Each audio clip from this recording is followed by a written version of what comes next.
اسلام الشاعر مع حضراتكم، مدير مبيعات شركه سمارت بروبرتي. زي ما عودت حضراتكم دايما ان انا بحاول دايما انقل لكم كل حاجه من على ارض الواقع. ده المشروع الاول بتاع شركه النيل 31 نورث، اول فيستيفال تاور موجود في العاصمه.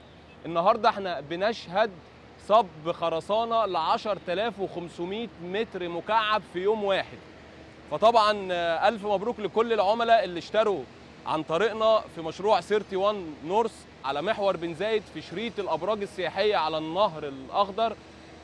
والمشروع الثاني طبعا يبقى نايل بيزنس سيتي، وده المشروع اللي مفتوح فيه البيع ومفيش حد في مصر ما يعرفش نايل بيزنس سيتي.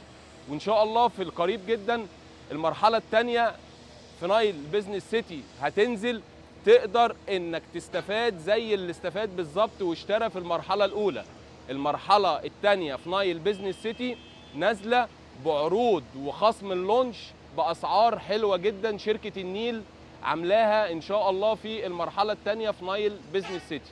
نايل بيزنس سيتي يعتبر هو ايقونه الداون تاون، وده مش كلام، لا ده مشروع فعلا ملوش شبيه ولا في الصف بتاعه ولا في منطقه الداون تاون كلها. اللي مهتم من حضراتكم يقدر يكلمني على رقم تليفوني اسفل الفيديو، واعمل دايما سبسكرايب للقناه بتاعتي وتابع كل الجديد من على ارض الواقع. ده المشروع الاول 31 نورث، واحنا فاتحين البيع في المشروع الثاني نايل بيزنس سيتي. وشكرا.